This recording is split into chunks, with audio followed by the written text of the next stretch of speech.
Setelah 2 hari libur yang diberikan usai kemenangan atas Pisa, Inter hari ini kembali berlatih di Appiano.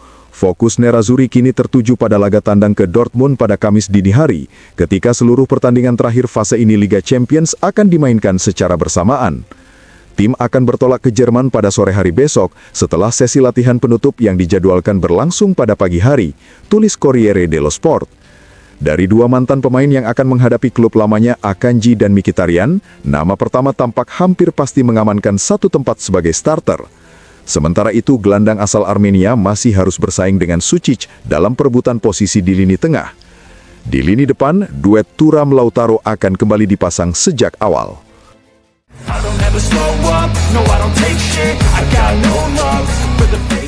Pio Esposito perlahan tapi pasti sudah merebut tempatnya di Inter.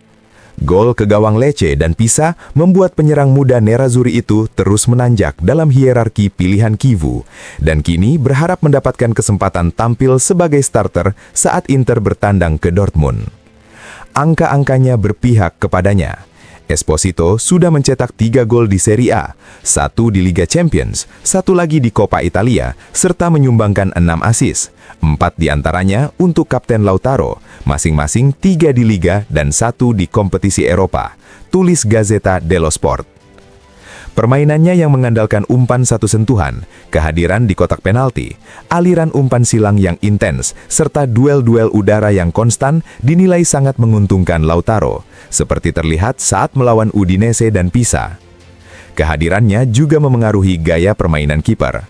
Saat Pio berada di lapangan, Sommer atau Josep Martinez kerap memilih umpan panjang, sebuah solusi yang masuk akal mengingat posturnya, sekaligus menjadi variasi lain dalam menyerang gawang lawan.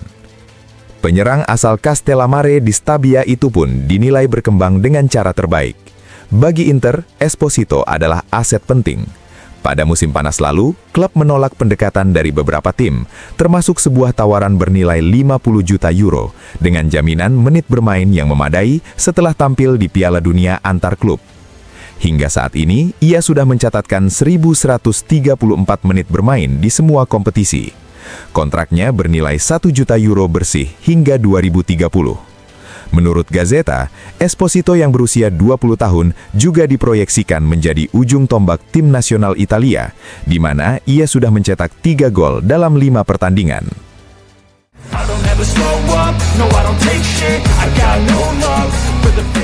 Dalam wawancaranya hari ini di Radio Anzio Lo Sport, Fabio Capello menyoroti penampilan Milan pada laga semalam di Olimpico. Mantan pelatih tim nasional Italia itu menilai Rossoneri tampil tanpa karakter. Milan kemarin tanpa kepribadian, terlalu pasif. Jika tidak memiliki karakter dan keyakinan akan kekuatan sendiri, saya rasa sulit untuk mengejar Inter yang justru punya personalitas unik. Milan sempat memberi ilusi telah mencapai level kecepatan dan permainan tertentu, tetapi semuanya hilang kemarin, ujar Capello. Capello juga membahas kiprah klub-klub Italia di Liga Champions.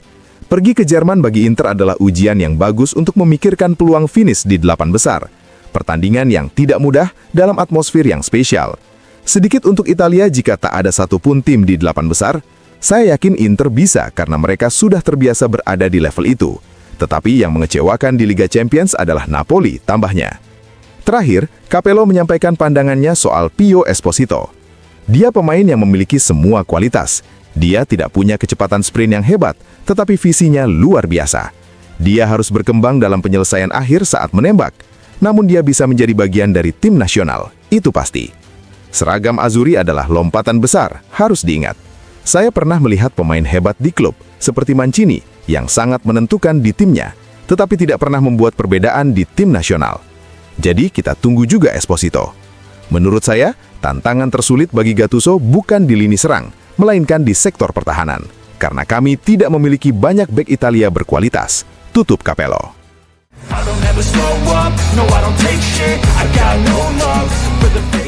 Paolo Kondo mendedikasikan editorialnya di Corriere della Sera untuk membahas persaingan Scudetto dengan sorotan pada keunggulan 5 poin yang kini dimiliki Inter atas Milan. Sekarang sudah ada jarak terang antara Inter dan tim-tim lain, 5 poin untuk turun ke Milan, satu-satunya yang secara realistis masih boleh memelihara sedikit ambisi papan atas. Lalu 4 poin lagi hingga -9 ke level Roma dan Napoli. Kemudian Juventus, di mana sudah dimulai rodeo perebutan tiket Liga Champions, tulis Kondo. Faktanya, Milan berada di posisi tinggi dengan pelat Inter masih terlihat di depan, meski Leao dan Pulisic sering setengah cedera dan atau inkonsisten lanjutnya. Namun, menurut Kondo, data paling kuat dari Giornata ke-22 adalah keluarnya Napoli dari pembahasan Scudetto. Musim lalu, Napoli menjadi juara karena sepanjang kompetisi, jarak dengan Inter tak pernah melewati 3 poin, sebuah selisih yang bisa ditutup hanya dalam 1 pertandingan, dan memang terjadi. Dengan kekalahan kemarin, Napoli kini terperosok ke -9 poin, setara 3 laga penuh. Sebuah defisit yang menyisakan sedikit harapan meski Lukaku dan Meret telah kembali.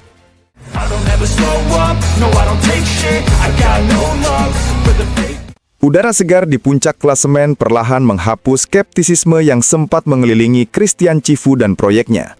Hal itu ditulis Corriere dello Sport edisi pagi ini, yang memotret situasi terkini Inter, sangat berbeda dibanding kondisi samar pada musim panas lalu, di tengah sisa-sisa kekecewaan akhir musim sebelumnya dan berbagai tanda tanya soal arah baru tim. Ada momen ketika tim Cifu benar-benar menginjak pedal gas dengan arogan, sebuah perubahan ritme yang memberi tenaga pada ambisi lewat kesinambungan hasil, tulis harian tersebut. Nerazzurri mulai menanjak sejak kekalahan dari Napoli. Usai kebobolan 3 gol di Maradona, Inter sempat tertinggal 3 poin dari puncak yang ditempati tim asuhan Conte dan Roma, bahkan terdampar di posisi keempat di belakang Milan. Sejak 25 Oktober itu, Inter mencatatkan 12 kemenangan, 1 hasil imbang, dan hanya 1 kekalahan di Serie A, mengumpulkan 37 poin dari total 42 yang tersedia. Secara keseluruhan, Inter kini mengoleksi 52 poin di Liga. Pada fase musim ini, Inter asuhan Cifu tampil lebih baik dibanding 2 musim era Conte dan juga 3 dari 4 musim Simone Inzaghi.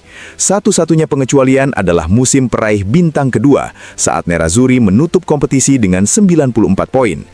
Inter berniat terus mengatur tempo persaingan di puncak. Tim-tim lainlah yang harus menyesuaikan diri jika ingin menjaga perburuan tetap terbuka, tulis Corriere dello Sport. Dari sisi statistik, Cifu hanya unggul 1 poin dibanding Inzaghi terakhir, dengan 6 gol lebih sedikit dan jumlah kebobolan yang sama. Namun kini, meski keinginan untuk terus berprestasi di Eropa tetap ada, kesan yang muncul adalah bahwa ruang ganti telah menetapkan prioritas. Para pemain ingin menebus diri, sementara sang pelatih berambisi memberi tanda seru besar dalam kariernya pada kesempatan besar pertamanya.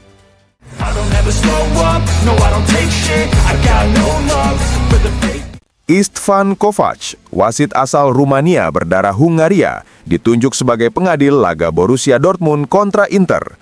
Pertandingan tersebut merupakan partai terakhir League Phase Liga Champions dan akan digelar di Signal Iduna Park.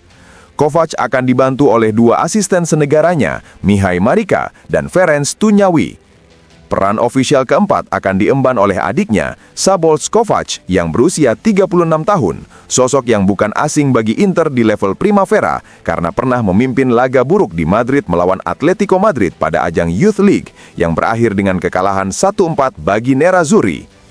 Sementara itu, ruang VAR akan ditempati wasit asal Belanda Rob Dieperink dengan Thomas Kwiatkowski dari Polandia bertugas sebagai asisten VAR.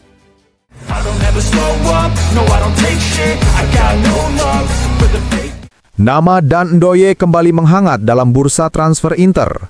Menurut laporan Il Giorno, apabila opsi Ivan Perisic terbukti menemui jalan buntu, kontak untuk mendatangkan pemain asal Swiss tersebut bisa kembali dibuka. Ndoye ditebus Nottingham Forest dengan nilai 40 juta euro ditambah bonus, dan saat ini mengantungi gaji bersih sebesar 5 juta euro per musim. Performa Ndoye di Inggris belum sepenuhnya meyakinkan. Pada pertandingan terakhir, ia bahkan hanya duduk di bangku cadangan sepanjang laga. Meski demikian, hubungan antar kedua klub disebut sudah terjalin, juga dipengaruhi oleh ketertarikan pihak Inggris terhadap Fratesi. Namun, Nottingham Forest sempat menarik diri ketika Inter meminta informasi lebih lanjut terkait situasi pemain Swiss tersebut.